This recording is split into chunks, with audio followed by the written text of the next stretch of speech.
Hello and welcome to Beer Goggles Reviews with me, Terry Kate, and we've got Svyturys Adler Bock. Not sure what the Adler means, but I'm not sure what I'm going to show you. I love the bottle. Firstly, beautiful, lovely things and all out on the bottle. I really like the bottle. But Adler Bock, but it's all pictures of like I don't know, like. What are they, grapefruits? They look like pink grapefruits to me. But I'm not sure what that's all about. I really ain't. But Adler Bock is supposed to be in the traditional German style of the Bock. Now that was kind of a beer that was a lager there. That was kind of, or a lagered beer. That was originally a monk's brew. That was for their...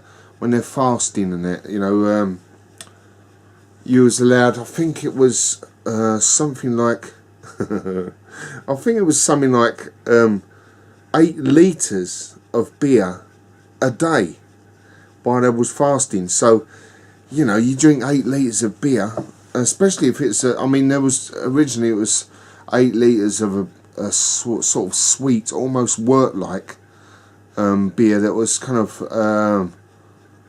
like the old family beers that they used to be. It was you used to get beers that was point, you know, like 1% or something like that. That was brewed for a family, you know, right? You know that because brewing beer killed all the germs. People didn't realise at the time that was what it did, but brewing beer killed the germs and that. So in water, which was rancid everywhere, you know.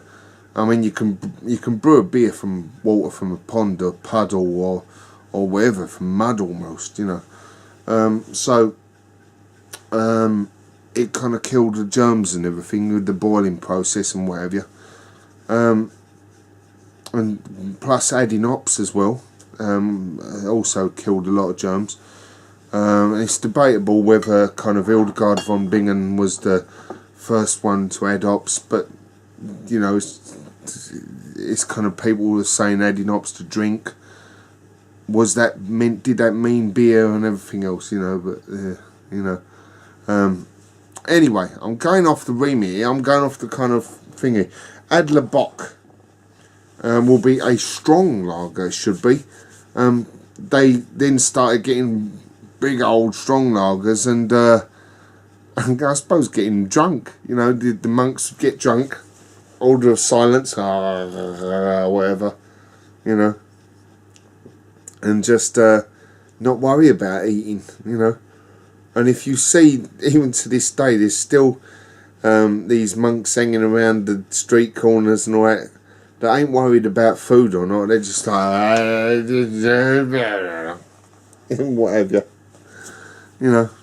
So, let's see what this one's all about. What are we talking? Alcohol, 7% ABV.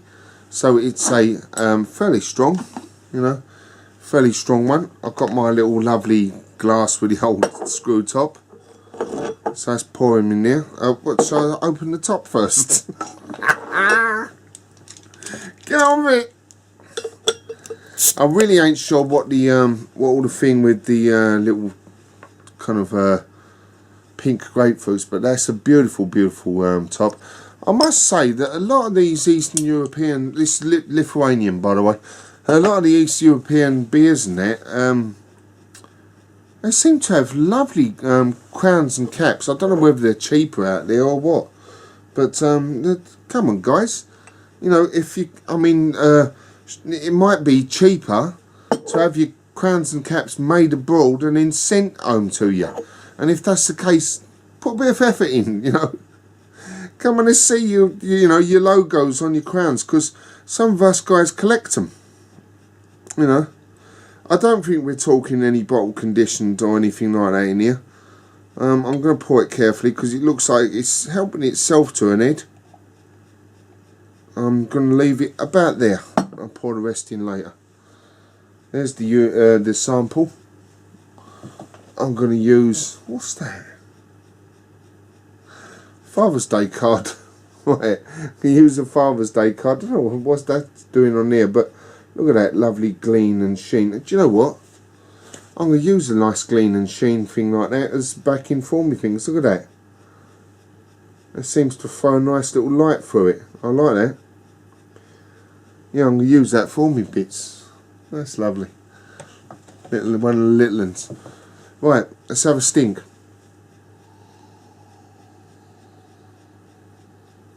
That's quite pleasant on the nose. It's kind of, it's not smelling like alcohol strong, but it's smelling a bit fruity. It's smelling kind of those kind of subtle little hops that are coming in. Kind of nice little gentle hops, something like a Says hop or something in there. But that's smelling really nice. Very, very gentle, kind of like something like a cherry note, but very gentle, just in the background. And then you've got all the biscuity stuff going on and everything else, but kind of quite subtle and subdued.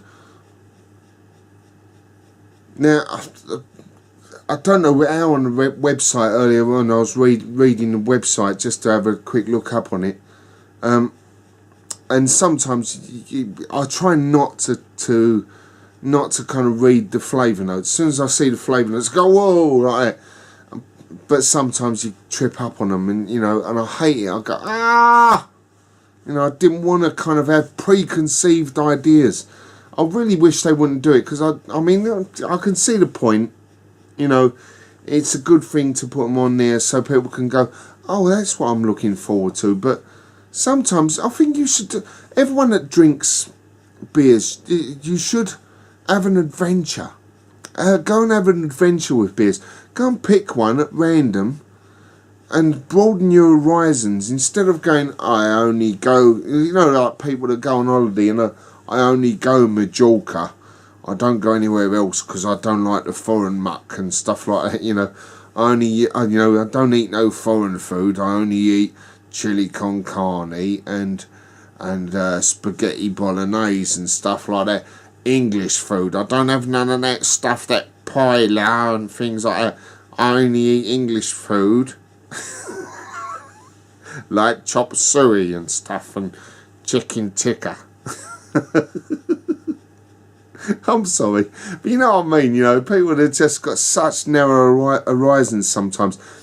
Just go out there and kind of be daring. Just get a load of different beers, and especially if you order online, God, get online.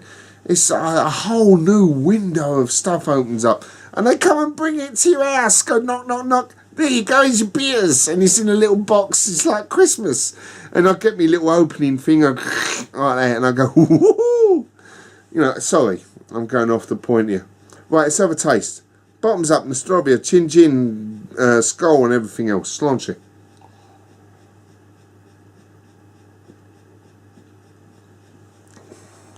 Oh, good lord. Now I can see it. I was just going to say earlier on that I can't see how this, they said about it going with certain smoked meats and things like that. And I was on the smell, on the aroma alone, I'm going, nah.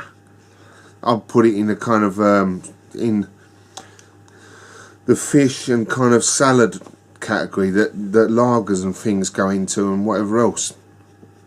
And, like wheat beers and certain lighter beers in it. But that is a lovely big kind of malty fruity sort of thing.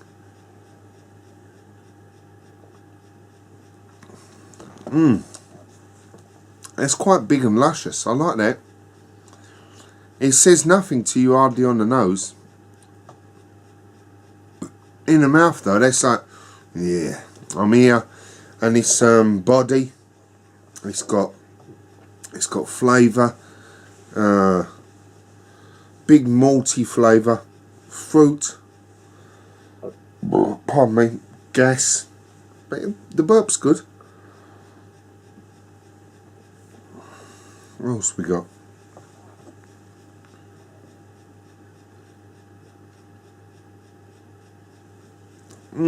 I like that.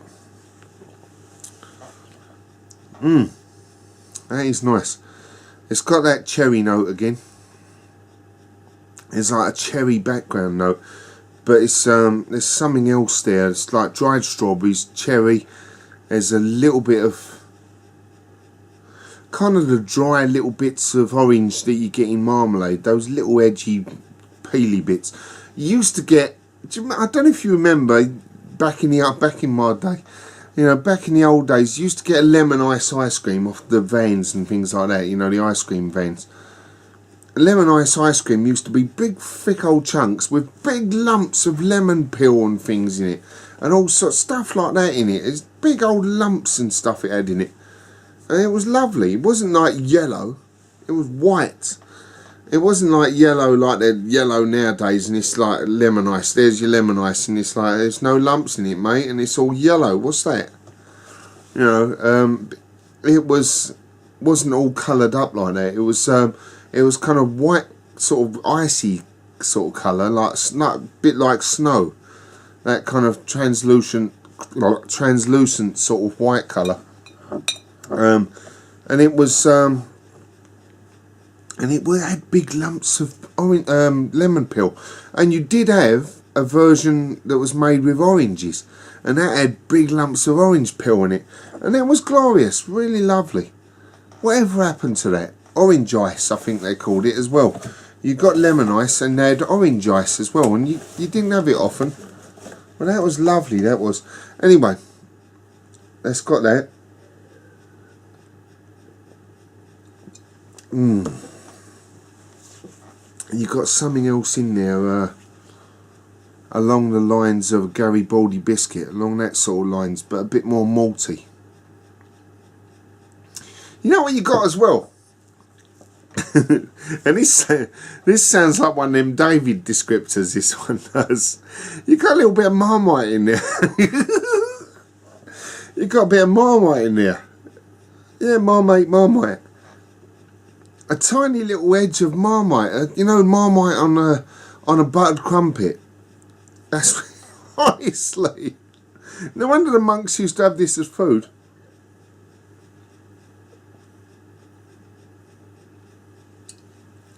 Yeah, Marmite, definitely, without a doubt. There's a little edge of Marmite in there. Well, I'll tell you what, that's lovely. I like that. Adler Bock. I think you also got a dark coloured label on some of them as well. This might be the proper Lithuanian one. Do go out and buy that, try it and like it. Certainly buy it and try it. Whether you like it or not, it's up to you. But certainly, I would say buy it and try it without a doubt. That's lovely stuff, and I'm going to pour the rest of that in, and I'm going to down the rest of that tonight, because I'm having one of my nights where I just go woohoo. Like I say, I've already done two cans of Guinness, and I've also done a more, and I'm now done an Adler Bock. So, you know, I'll have a couple of tablets, sort myself out a little bit, and be very good for the rest of the week. Cheers, everyone. Bottoms up. Biddly boo. Chin chin. See you in the next one. Do not be late. Be there or be square. Cheers.